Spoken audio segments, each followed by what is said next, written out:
Yesterday, the first known case of coronavirus infection was recorded in China's Hubei province, home to Wuhan, now known the world over as the original virus epicenter. Special correspondent Patrick Falk went to Wuhan to try and piece together parts of the puzzle and see how China is shaping the story of what happened there. It's hard to imagine this place was once on the front line of China's coronavirus outbreak. Tinyintan Hospital in the north of Wuhan treated some of the world's first COVID-19 patients nearly a year ago.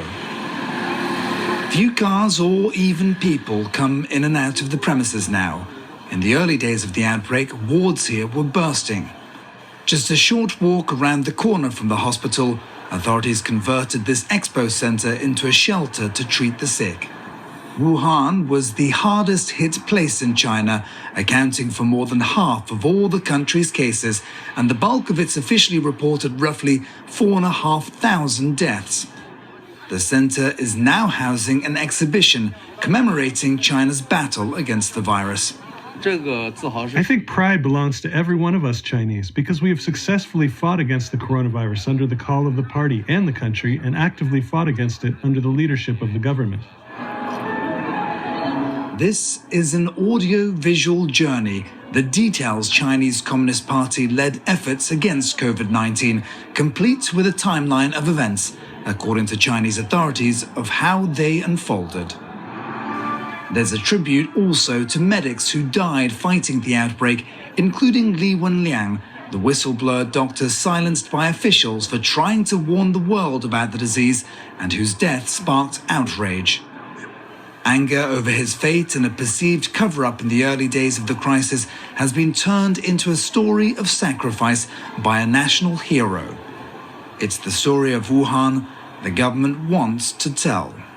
This behind me is what's left of the Huanan wet market, what many people believe of COVID-19. There are no businesses operating inside anymore, and many of the other businesses around the outside, including eateries in particular, remain shuttered as well. Filming here is not welcome. That's despite there being little to see. People used to sell everything from live animals to seafood at this market. There's barely any sign now that it ever even existed.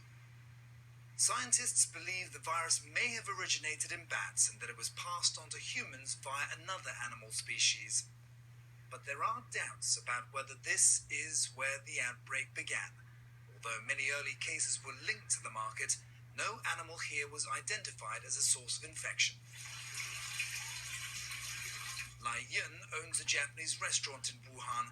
He lives close to the market and before the outbreak used to buy some of his supplies there. Hubei is not a province that likes to eat wild animals. There's no such thing as bats as mentioned on the internet. Certainly not. If true, that would seem to rule out the possibility of any jump from bats, at least in Huanan market. Chinese scientists have also backed away from assertions they made previously that the market may have been the source of the virus. Meanwhile, Beijing's resisted global pressure to allow outsiders access to get to the bottom of its origin. In May, months after the first case and the virus exploded worldwide, President Xi Jinping endorsed a World Health Organization-led investigation.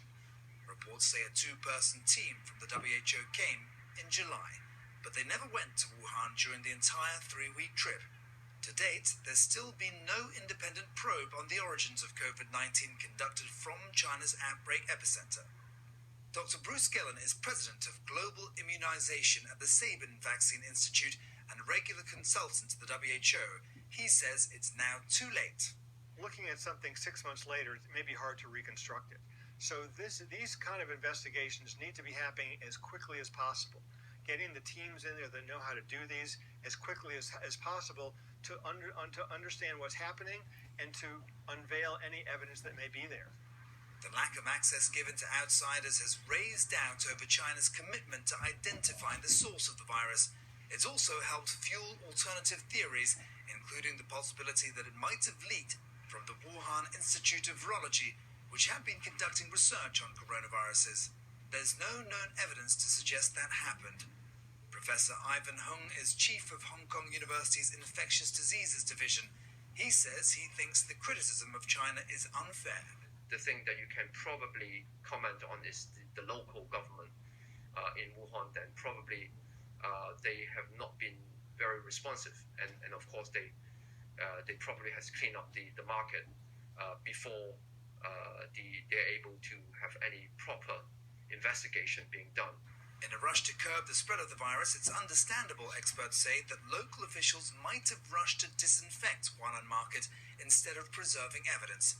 Still, China could do much more to shake off accusations of a lack of transparency, and there are calls for the WHO to be given greater powers to obtain information. They are interfacing with their member states, and they have to abide by what the member states' wishes are. That's obviously a problem if the member state wishes not to have WHO tell others about that information. And I think we need to take a hard look at those to make sure the international health regulations, which are put in place for things like this, so we have global health security, are they able to do what we need them to do? Unless that's addressed, the world may be no better off at defending itself against pandemics in the future. For the PBS NewsHour, I'm Patrick Falk in Wuhan.